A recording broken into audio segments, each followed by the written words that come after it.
Assalamualaikum warahmatullahi wabarakatuh. Saya Cherry Permata Putri, NPM 2208260137. Di sini saya akan mempresentasikan judul remediasi saya untuk blok respirasi atau pulmonologi yang berjudul pneumonia. Nah, ini merupakan salah satu gambaran khas dari pasien yang terkena pneumonia, yaitu corakan bronkofaskularnya meningkat. Lanjut, ini mind mapping yang saya buat. Jadi, untuk patofisiologinya itu beda sendiri karena gambaran patofisiologinya tidak bisa dimasukkan ke mind map saya. Kita lanjut saja. Ini definisi dari pneumonia.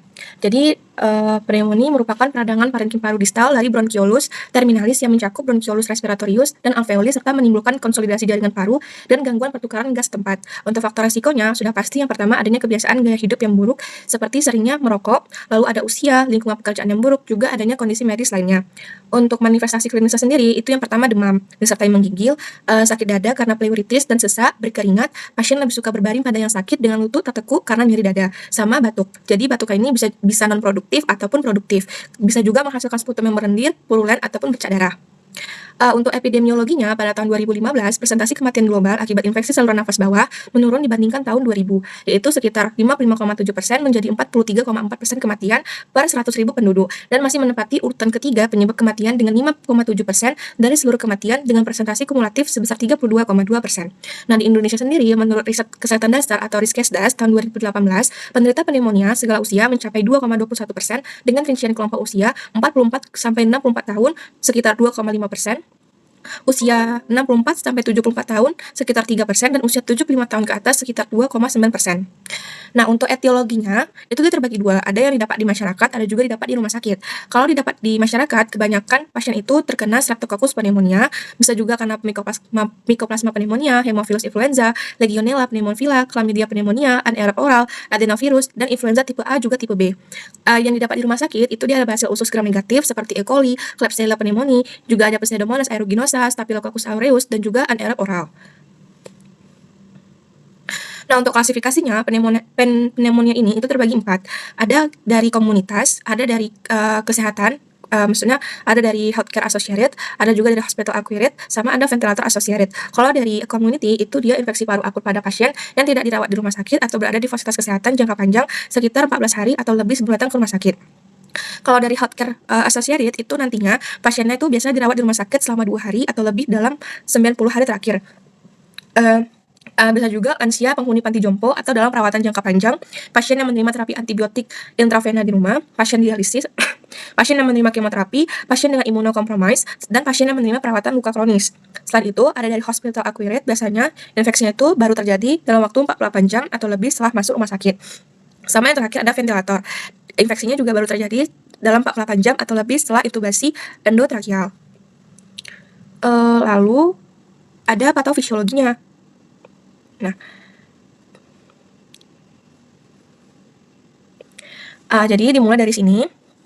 Jadi patofisiologinya itu yang pertama adanya paparan patogen melalui inhalasi, aspirasi, mekanisme yang berdekatan ataupun hematologi, yang nantinya akan membuat inang atau tubuh kita menjadi rentan terhadap patogen virulen. Nah, inang yang rentan ini itu ada juga dari faktor resikonya, seperti dia merokok. Kalau dia merokok, itu akan menekan fungsi neutrofil dan merusak epitel paru. Lalu bisa juga karena adanya kondisi paru-paru kronis seperti PPOK, asma, kanker paru yang akan menghancurkan jaringan paru-paru dan menawarkan lebih banyak peluang bagi patogen untuk terinfeksi. Lalu yang ketiga ada karena penekanan kekebalan seperti HIV, sepsis, glukokortikoid yang akan membuat kemoterapi menekan respon imun.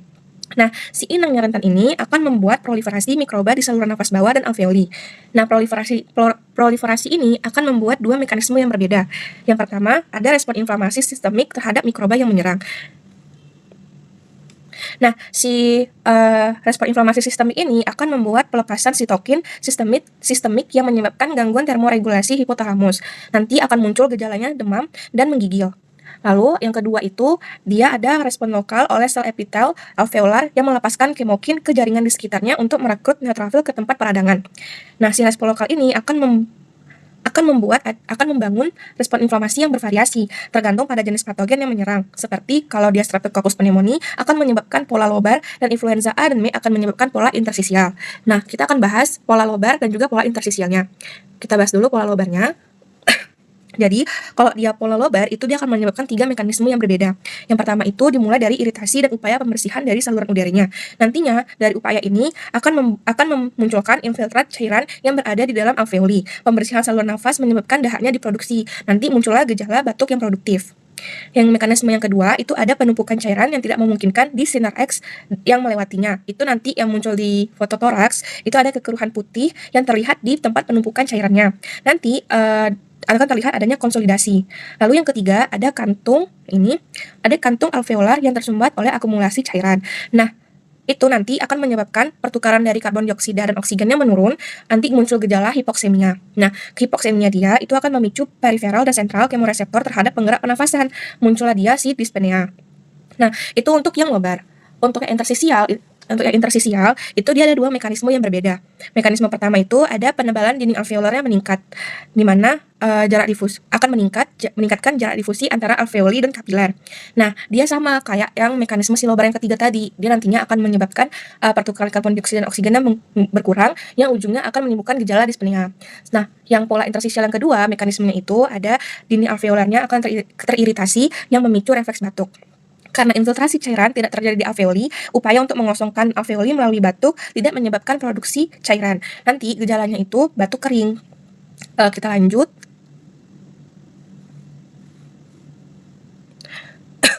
Kita lanjut ke diagnosis. Jadi kalau anamnesis itu udah pasti pasiennya itu datang keluhan dia demam menggigil, tapi bisa juga batuk berdahak pasiennya datang. Untuk emfisnya sendiri itu nanti biasanya penderitanya tampak sakit berat, kadang-kadang dijumpai sianosis, nafas yang cepat dan dangkal, kadang ada nafas cuping hidung, adanya herpes simplex di sekitar bibir, dia demam, dan juga nanti pada pemeriksaan nadinya dia cepat. Lalu pada regiotoraks nanti itu dijumpai adanya konsolidasi dari jaringan paru. Kalau kita inspeksi, nanti bagian yang sakit akan tertinggal dalam pernafasan. Pada palpasi nanti dijumpai fremitusnya meningkat, pada perkusi itu redup atau peka. Pada auskultasi nanti dijumpai adanya pleural friction rub, nafas bronkial, dan juga ongki basah. Itu untuk pemeriksaan fisiknya. Lanjut untuk pemeriksaan penunjangnya. Di sini biasanya pada pneumonia itu pemeriksaan penunjang yang utama dia ada sputum. Itu ada yang sputum itu terbagi, ada yang sediaan apusan langsung dan ada kultur sputum. Jadi kriteria dahak yang memenuhi syarat untuk pemeriksaan apusan langsung dan biakan yaitu ditemukannya sel PMN di atas 25 per IPK dan sel epitelnya di bawah 10 per IPK. Lalu ada darah. Jadi darah biasanya itu dia darah lengkap. Nanti itu ditemukan hasil leukositnya di antara sekitar 10.000 hingga 15.000 per milimeter kubik, tidak lebih dari 30.000 per milimeter kubik. Sama ada pemeriksaan radiologi. Nah, pada pemeriksaan radiologi nantinya ini akan ditemukan perselubungan yang relatif homogen pada daerah yang terkena sering pada lobus bagian bawah.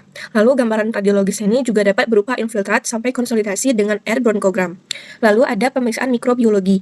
Jadi pada pemeriksaan mikrobiologi ini biarkan sputum dan kultur darah untuk mengetahui adanya Streptococcus pneumoniae dengan pemeriksaan koagulasi antigen Polysaccharida pneumococcus.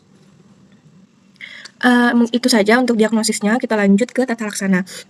Jadi kalau untuk pasien pneumonia, yang pertama kita sudah pasti memberikan antibiotik. Jadi pemberian antibiotik itu untuk bertujuan memberikan terapi kausal terhadap kuman penyebab infeksi. Akan tetapi sebelum antibiotika definitif diberikan, antibiotik empiris dan terapi suportif perlu diberikan untuk menjaga kondisi pasien. Nah, tindakan suportif meliputi pemberian oksigen untuk mempertahankan PA oksigen lebih dari 8 kPa, di mana saturasi oksigennya di atas 92%, dan resusitasi cairan intravena untuk memastikan stabilitas hemodinamik. Nah, untuk tindakan umumnya, kita minta pasien untuk aktif menggerakkan kaki beberapa kali sehari untuk mencegah trombosis. Kalau pasiennya sianosis, kita berikan oksigen, dan kita minta pasien untuk banyak minum agar cairan banyak keluar seperti keringat yang banyak. Baru untuk rekomendasi antibiotika empiris pada pasien CAP itu dia terbagi 3. Ada terapi pasien rawat jalan, rawat inap tapi tidak di ICU, dan juga rawat inap tapi di ICU. Kalau terapi pasien rawat jalan diriwayat sebelumnya sehat dan tidak menggunakan antibiotik dalam 3 bulan sebelumnya, itu kita berikan makrolid dan juga doxycycline. Tapi kalau dia ada komorbid atau seperti penyakit jantung, paru, hati, ginjal, diabetes mellitus, alkohol, dan ada ada antibiotik 3 bulan sebelumnya, kita berikan fluoroquinolone respirasi seperti moxifloxacin, gemifloxacin, ataupun levofloxacin 750 mg. Lalu kita bisa juga berikan, lalu pilihan yang keduanya, kita juga bisa memberikan beta-lactam yang dikombinasikan dengan makrolid. Tapi kalau pada daerah dengan angka infeksi tinggi dengan resistensi tinggi makrolid terhadap Streptococcus pneumoniae, dipertimbangkan sesuai poin 2. Kalau dia rawat inap tapi tidak di ICU, kita bisa memberikan fluoroquinolone respirasi atau beta-lactam yang dikombinasikan dengan makrolid. Nah, lalu yang ketiga, kalau dia dirawat inap dan di ICU, kita berikan golongan beta-lactam seperti cefotaxime, ceftriaxone, atau ampicillin sulbactam yang dikombinasikan dengan azithromycin ataupun fluoroquinolone respirasi.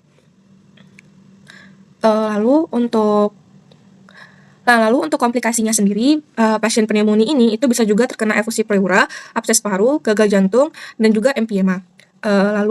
Untuk diagnosis banding bisa juga dia ke kanker paru, infak paru, dan juga pleuritis eksudativa karena TB. Lanjut, untuk pencegahan sendiri pada pasien pneumonia kita minta pasien untuk tutup hidung dan mulut dengan tisu, sapu tangan atau lengan dalam baju jika ingin batuk ataupun bersin. Kita edukasi pasien untuk nggak meludah di sembarang tempat, dan kalau emang ingin meludah ataupun batuk ataupun mengeluarkan dahak, minta pasien untuk menampung dahak. Itu siapkan penampungnya. Lalu minta pasien untuk menggunakan masker kalau emang mau bepergian ke tempat yang ramai. Itu saja isi dari mind mapping saya. Selanjutnya, untuk referensi, saya gunakan dari 5 referensi ini. Untuk yang referensi yang Reviono ini merupakan referensi dari buku. Mungkin itu saja yang dapat saya sampaikan untuk presentasi kali ini. Saya mohon maaf apabila ada kesalahan dalam bertutur kata. Kepada Allah saya mohon ampun. Saya tutup dengan doa penutup majelis. Subhanakallahumma wa bihamdika asyhadu alla ilaha illa anta astaghfiruka wa atubu ilaik. Assalamualaikum warahmatullahi wabarakatuh.